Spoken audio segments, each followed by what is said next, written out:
Hello everyone, my name is Keandre from Hordie. Welcome to another episode of The Rundown, a filthy casual's guide to World of Warcraft, where I touch on some of the big Blizzard and WoW news from the past week and let you know what's coming up in-game for the coming week.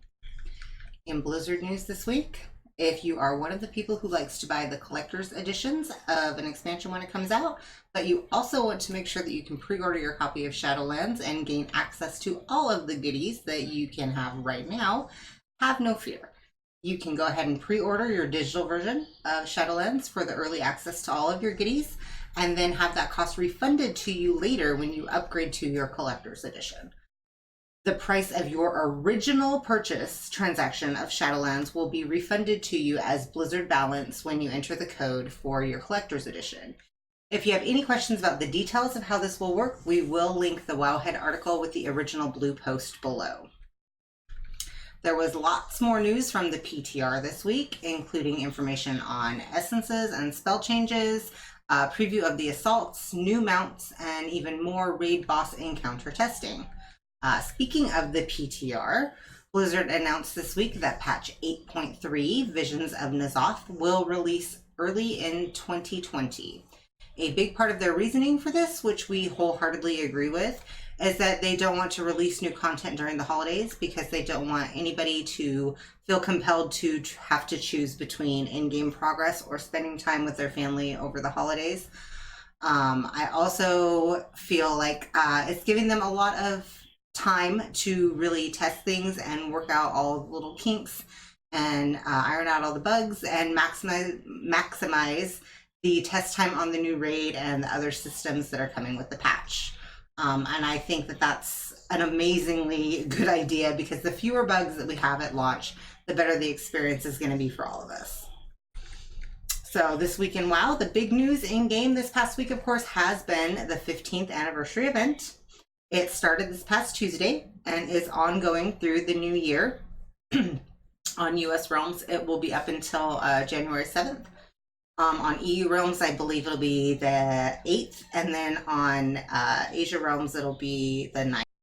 Upon logging in, your character will receive the WoW's 15th anniversary achievement, and you will get an in-game mail with several items, a little Nefarian pet, 200 Time Warp badges, a celebration firework, and a celebration package that on use will give you a 15% bonus to all reputation and experience gains throughout the duration of the anniversary event, and an invitation from the Time Walkers, which leads you to the Caverns of Time and to Chromie, who will set you on the path to 2 quests to acquire 2 new mounts. The Obsidian Worldbreaker, which comes from completing partial encounters with 9 historic raid bosses, and then either the Stormpike Battle Ram or the Frostwolf Snarler from completing objectives from a throwback version of the Alterac Valley BG. It's also worth noting that Invincible, Ash the Valar, the Pureblood Firehawk, and the Infinite Time Reaver do have a chance to drop from the chests that you loot at the end of those encounters. The entirety of the celebration takes place in the Caverns of Time this year, including the Historians with the repeatable daily quests to earn Time Walking Badges Golden Experience. We would strongly suggest you just go and hang out in the Caverns of Time for a bit because there's a ton of fun things to do and like little Easter eggs and things all over the place. Blizzard really went all out for their 15th anniversary this year. We will, of course, be linking Wowhead's full guide to the anniversary event below. This week's in-game bonus event will be Wrath of the Lich King Time Walking. Time Walking dungeons are a great way to level alts or gear up your fresh 120 since there is no item level requirement and they still drop heroic dungeon level gear. If you are a 120, you can also pick up the quest A Frozen Path Through Time from your Adventurer's Journal or your capital city. Completing 5 Time Walking dungeons will earn you a piece of raid quality gear and a good chunk of Azerite power. The PvP Brawl Packed House will also be active this week. Packed House is a 15v15 kill fest. Last team standing wins. So if you love to just go balls to the wall in PvP and blow people up as fast as you can, Packed House is your kind of a good time. Winning a brawl will also complete the quest Something Different, which awards you a Brawler's Footlocker, 5 Marks of Honor, and 65 Conquest. Your Mythic Plus affixes for this week. Level 2, Fortified. Non-boss enemies have more health and deal 30% increased damage. Level 4, Sanguine. Trash mobs will leave a pool of blood on the ground upon death that will damage players and heal mobs who stand in it.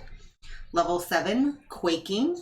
Players will periodically quake, dealing 20% of their max health as damage and interrupting spellcasts of themselves and nearby allies. And level 10, of course, is the seasonal affix, Beguiling. After the last 2 weeks of affixes, this seems like a pretty easy week. So congratulations, all you Mythic Plus adventurers. And I hope you all have a lot more fun this week. And We So Hordie news. Our transmog contest did wrap up this weekend, and we selected our finalists on our Sunday afternoon stream. We had some amazing transmogs. Thank you so much to everybody who submitted one. They were so good, and it was very difficult to choose. You can see the finalists and vote for your favorite on our Facebook page. The voting is going to be ongoing through November 16th, and we will announce the winner on our afternoon stream that day. Also remember that our December event has started. Send us a Christmas card, postcard, letter, picture, whatever you want to send to our P.O. box or our email. For every 10 entrants, we will be giving away a dozen homemade cookies to a lucky winner. We do have a few entries for that, but we would like to have lots and lots more. So don't put it off, guys. We do have to have the entries in hand by December 13th. So make sure you get those in. Don't hesitate. Don't put it off. Just go ahead and get it done and get it in there. We look forward to seeing everything that you guys send us. The address to send those cards can be found in our FAQ, which we will link in the description below, along with all of the relevant articles from Wowhead of anything that I covered, and the links to our Facebook page and our Hordie Grotto, which is our community group on Facebook. I think that's all the things this week, guys. Thank you again, everyone, for all of your continued support. You guys are absolutely amazing. We love you so much. Until next time, guys, take care of yourselves, take care of each other, and be cool to each other. Bye.